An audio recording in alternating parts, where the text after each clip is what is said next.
Obrigado, pastor Walter, por me dar a oportunidade de, mais uma vez, eu compartilhar com vocês um texto da Palavra de Deus. Nós vamos seguir, nós estamos numa campanha, e eu estive aqui na abertura da campanha, que é o livro do Evangelho de Lucas, o capítulo de número 24, é aquele texto, ou aquela história narrativa dos discípulos em caminho de Emaús.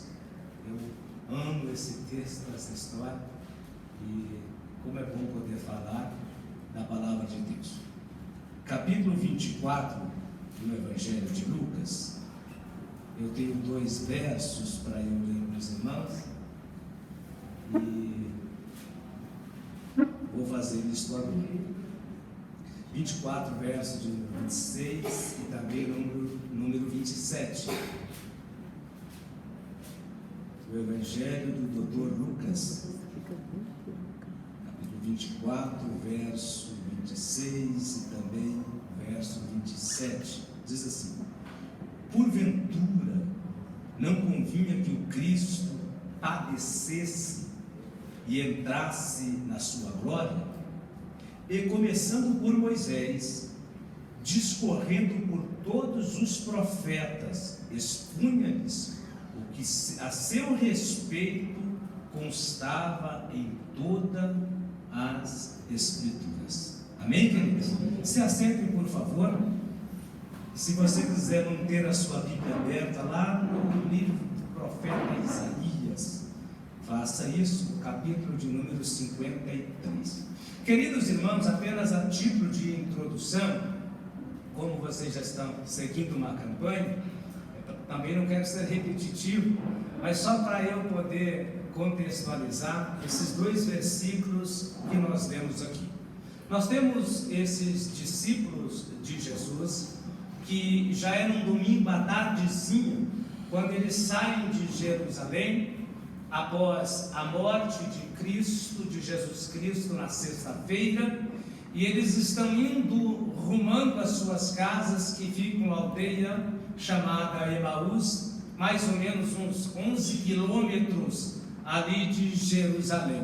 E eles estão caminhando em direção das suas residências, e o texto é muito claro de dizer que eles estavam tomados de tristeza, desalmados, por conta dos acontecimentos, desde a quinta-feira à noite, quando Jesus está orando ali no Getsemane, e aí acontece a sua prisão. A partir deste momento, é como que os céus desabassem sobre todos os seguidores de Jesus Cristo, e segue aquela maratona, aquele desafio de padecer. E então esses discípulos estão entristecidos por isso.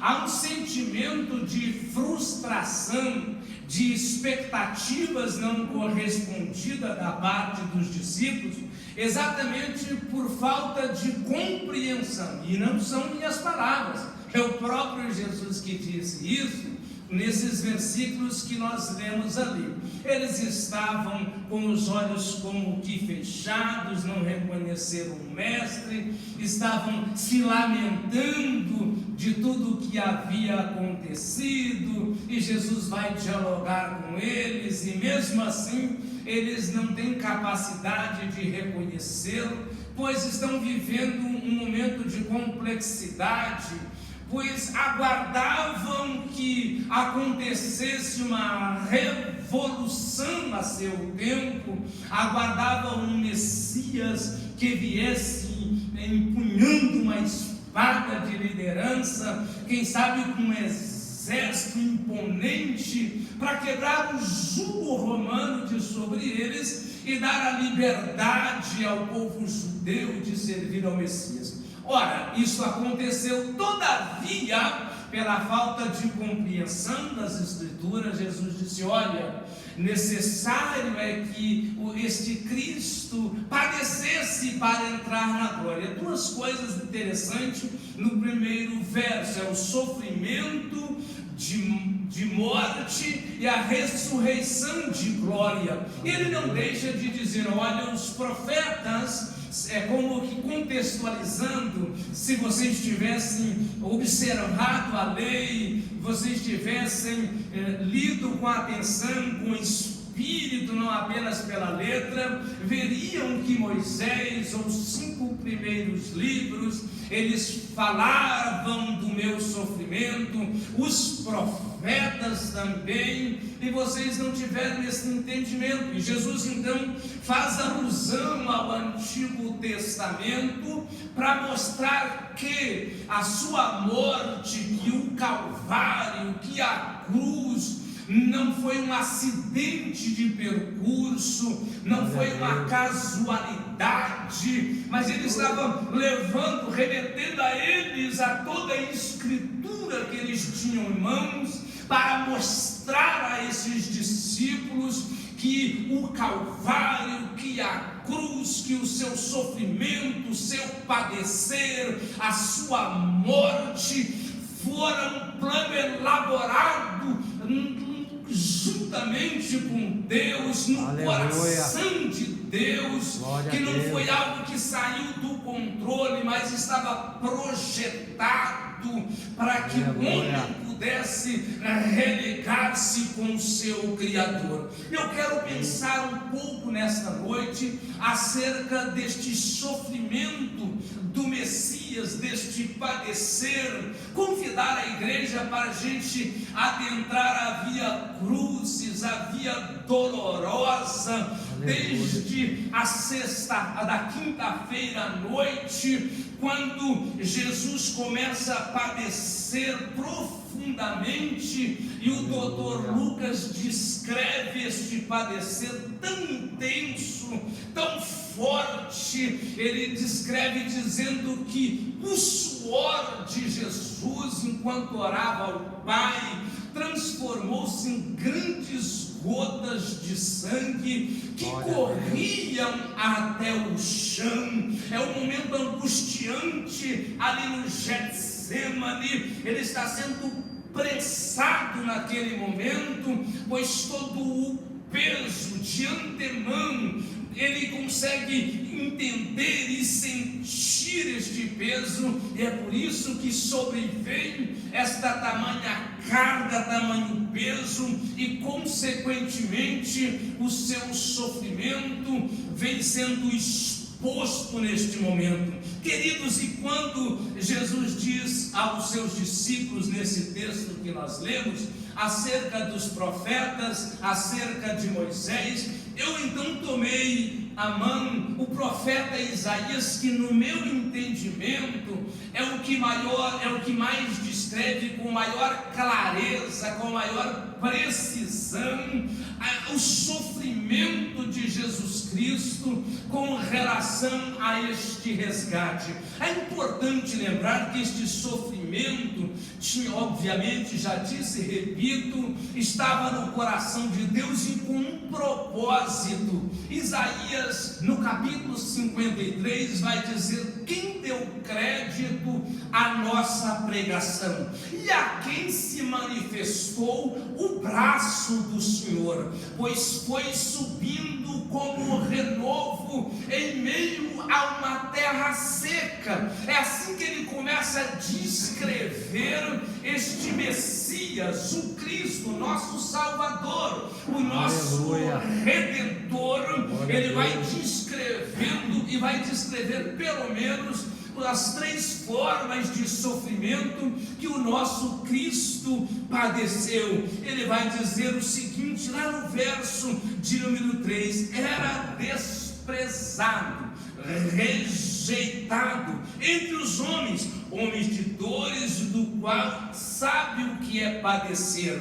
É exatamente isso que Cristo está fazendo alusão. É um homem que sabe o que é padecer, suportou o padecer para nos conduzir ao Criador. Então, quando a gente olha para a cruz, e estamos nesta semana de reflexão, para nós cristãos é todos os dias, obviamente, mas o mundo cristão tem já por tradição nesta época tirar um tempo de maior reflexão, de pensar nesse trabalho, neste sofrimento, de olhar para a via crucis, todo aquilo que aconteceu, e no domingo festejar a ressurreição. Foi o que os discípulos não fizeram por falta de compreensão. Mas aí Isaías começa a descrever a figura deste Messias que viria, e os discípulos não entendem, porque não faz muito sentido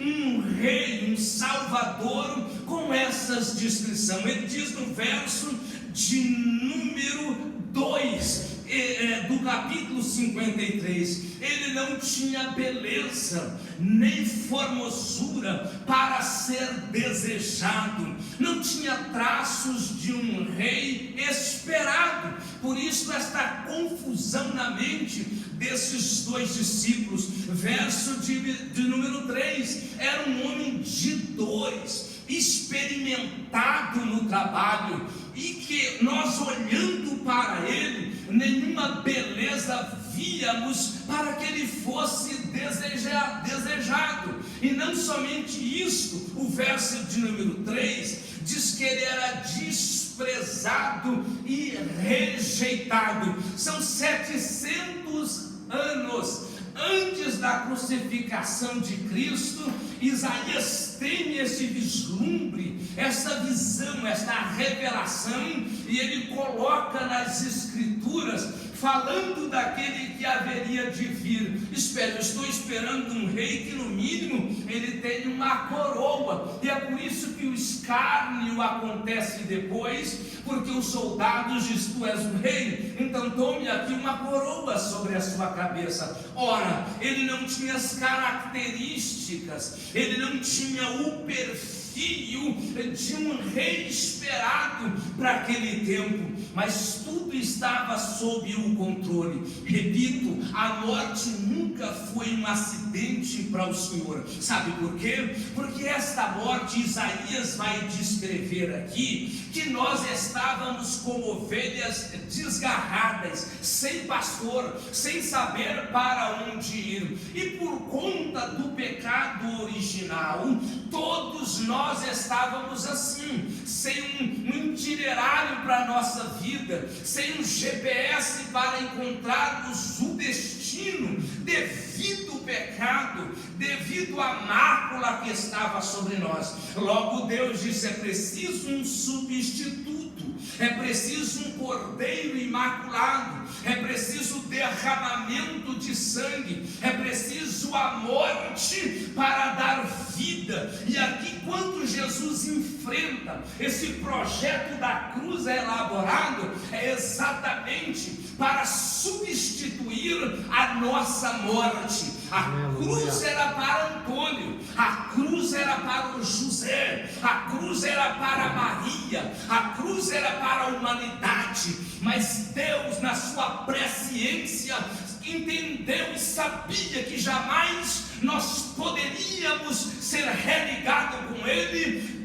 diante dos nossos esforços. Logo Ele proveu o Cordeiro Imaculado. Aleluia. Jesus Cristo de Nazaré despiu-se da sua glória, não abriu mão das suas prerrogativas e se fez pecado em nosso lugar. Havia uma cédula que estava contra nós, uma promissória. Nós éramos endividados e não tínhamos como pagar. Logo Cristo, no projeto de Deus, tomou esta cédula e a fixou na cruz, pagando com a sua própria vida. E se estamos aqui hoje, não é porque somos bons, é porque o Rei da Glória, o Deus Todo-Poderoso, despiu-se da sua majestade, tornou-se homem, enfrentou todas as dores da via crucis para chegar no alto do Gólgota, de braços abertos, dizer: Pai, eu pago por essas pessoas, eu consumo aqui tudo, e tudo está pago para a glória do seu grande nome. A Ele a glória eternamente. quero pensar aqui então, como prometido, no sofrimento do Senhor.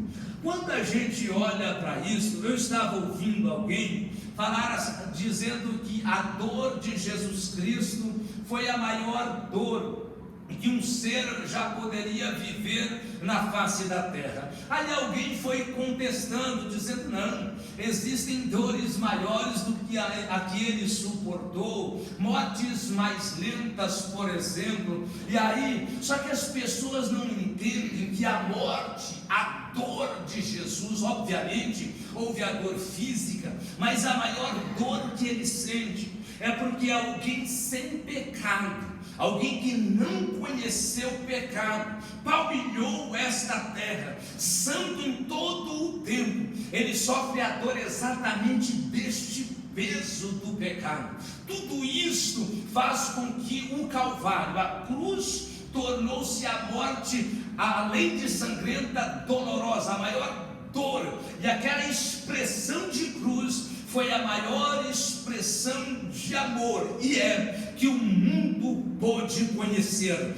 Nada pode comparar a expressão de amor de um Deus morrendo na cruz para salvar um pecador, de um homem que morreu amando. Ali o amor está exposto, porque na cruz ele ama os que não lhe amam, na cruz ele ama os que estão caídos, os seus inimigos por natureza, e é na cruz que é rompido o abismo que havia entre Deus e a criatura. É na cruz que é estabelecida a ponte de retorno ao nosso Pai. É por isso que a Bíblia diz que o véu se rasgou após o brado do Senhor, de alto a baixo, dizendo: Jesus, este povo, a humanidade, tem acesso a Deus novamente. Aleluia. É por isso que a gente dobra o joelho aqui, glória, ou no carro enquanto dirige, na fábrica enquanto trabalha, no escritório enquanto atende os clientes, na cozinha enquanto prepara o alimento, enquanto nana a criança para dormir, sente a presença de Deus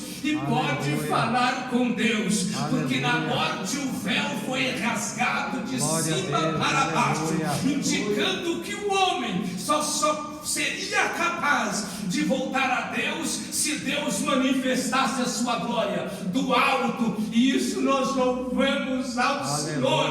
Não há preço pela salvação, não há nada que a compre, porque já fomos comprados não com ouro, não com prata, mas com o precioso sangue de Jesus, que verteu lá no Calvário. As dores do Senhor, pode aplaudir o nosso Deus. O verso de número 3 de Isaías 53 vai descrever as dores emocionais do Senhor. Você já parou para pensar o desprezo, a rejeição, a humilhação, o preconceito, a calúnia, zombaria, escárnio, traição, abandono? Todas estas coisas Jesus sofreu nos seus 3 anos e alguma coisa de ministério. Contudo, foi de quinta-feira para sexta que isso aqui tornou-se contundente, muito mais forte, muito mais fácil de evidenciar. Já pensou, Jesus, essas dores que ele vai sentindo, os seus inimigos que estão escarnecendo, zombando, batendo, esculachando, como diz o carioca, fazendo de tudo o que é pior. Se não bastasse isso, lembra-se de Pedro, o que disse algumas horas antes: Senhor, se necessário for, eu entro na prisão, eu morro com o Senhor. E Jesus disse: olha, Pedro, eu vou dizer uma coisa para você, antes que o galo cante, 3 vezes me negarás. Isso aconteceu na madrugada de quinta para sexta, enquanto Jesus estava sendo de todas as formas humilhado. E aí o dia amanhece, e eu vou correr com os irmãos aqui na Via Crucis por conta de nosso tempo. É manhã e ele é entregue de Herodes para Pilatos. E aqui Pilatos o condena. São 600 metros que Jesus precisa caminhar desde que ele sai do tribunal de Pilatos até chegar no alto do Gólgota, ou Monte Caveira, como é conhecido. E aqui ele já está dilacerado. Esse homem apanhou a noite toda e em pé, porque não havia como ele sentar. De manhã, com fome, pensa em toda a pressão que ele vai vivendo, a pressão física, a pressão política, a pressão religiosa, a pressão espiritual e a pressão interna. E agora ele recebe esta parte que chamamos na teologia de patíbulo, esta parte aqui do horizontal, lançam sobre as suas costas, porque esta outra da horizontal já aguarda lá no alto do monte. Segundo os estudiosos, essa peça tem pelo menos 50 quilos, e Jesus vai sofrendo açoite com a peça nas costas, com as suas costas dilaceradas, porque o chicote romano tinha pelo menos 3 pontas, nelas estava um chumbo, nelas estavam pedaços de ossos de carneiro, e na medida que ele era chicoteado, abria sua carne, atingia os seus vasos, atingia os seus nervos, e este homem está caminhando e sofrendo a cada instante na sua pele, na sua carne, as dores atrozes. Se isso não bastasse, ele está caminhando, ele cai, e alguém convidado a levar aquela peça para que ele pudesse chegar. Quando Jesus chega no alto do Gólgota, isto é 9 horas da manhã, quando ele é preso no madeiro, preso pelos seus pulsos com os pregos, preso pelos seus pés, e é levantado. Você já parou para pensar o impacto desta madeira no fundo daquela abertura? Quando levantam, ao chacoalhar, as mãos estão presas entre os nervos por grandes pregos. Se não bastasse aquelas costas dilaceradas, arranhando naquelas madeiras rústicas, ali está ele, sofrendo todas essas dores. Não bastasse isso, as dores físicas, ele vive as dores espirituais, ele vive as angústias no seu ser, na sua alma, a ponto de gritar: meu Deus, Deus meu, Deus meu, por que me desamparaste? Isso está no Salmo de número 22, que também descreve o sofrimento do Messias. Ele sente as trevas, as densas escuridão, o flagelo da sua alma nesse instante, o sofrimento, a vergonha, as dores físicas e as dores espirituais. Está pendurado. Ao meio-dia a natureza se manifesta, porque é o plano de Deus. E quando a natureza se manifesta em meio a tantas dores, aquele homem prensado, sentindo dificuldades até mesmo no seu respirar, bradando e dizendo: Deus, meu Pai, perdoa estas pessoas, porque elas não têm conhecimento do que estão fazendo. De repente, o sol percebe que o seu Criador está naquela situação, e ele se esconde atrás das nuvens, e densas trevas cercam toda a terra, desde o meio-dia até as 3 da tarde. Coisas extraordinárias vão acontecendo, porque o Filho de Deus, naquele momento, Cristo, Salvador da humanidade, está dando os seus últimos respiros, aleluia, o seu último fôlego de vida, e ele brada dizendo: Pai, está pago, consumado, não há dívida, está tudo certo, a ti eu entrego o meu espírito. Glória, e neste momento, aleluia, ele então deixa aquele corpo. O nosso Cristo faleceu. É sexta-feira densa de trevas, é sexta-feira de tristeza, de angústia, é corações dilacerados. As mulheres choram, batem nos seus peitos, os seus discípulos abandonam aquele cenário, ninguém fica diante da circunstância dolorosa, ninguém consegue vivenciar todo aquele sofrimento, porque o Filho de Deus está pendurado entre dois ladrões e ainda sendo escarnecido por um deles. Contudo, ali está o triunfo da igreja. Alguém diz o seguinte: eu respeito, contudo eu tenho uma outra posição. Alguém diz: olha, naquele momento o inferno estava em festa. Ô gente, vamos falar que nem mineiro, quem vai fazer festa num dia de derrota? O inferno não estava em festa. O inferno em todo o tempo lutou para Jesus retroceder do dia da cruz, porque o dia da cruz seria o dia triunfal do nosso mestre, da humanidade, da igreja do Senhor Jesus Cristo.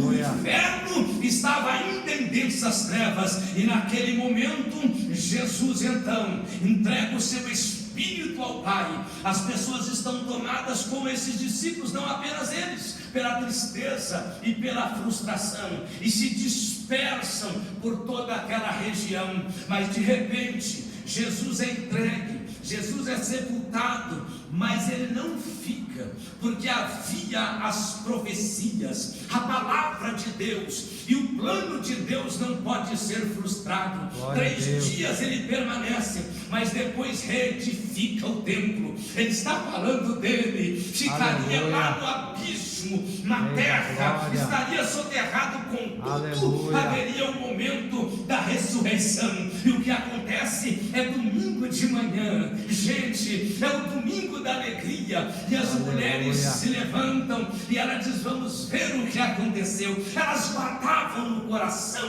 aquela mensagem de ressurreição, embora o medo pairava sobre eles, o pavor, e elas lá chegaram. E quando chegaram ao sepulcro no domingo pela manhã, a pedra estava removida, a pedra havia sido tirada de seu lugar. E aí, curiosamente, elas querem saber o motivo e para onde o levaram, e de repente tem um ser angelical. Elas entendem que é um jardineiro, contudo são seres da parte de Deus, e pergunta é esta: o que vocês procuram aqui? Um vivente dentre os mortos, ele não mais está aqui, porque já ressuscitou. Glória seja dado ao nome santo do Senhor.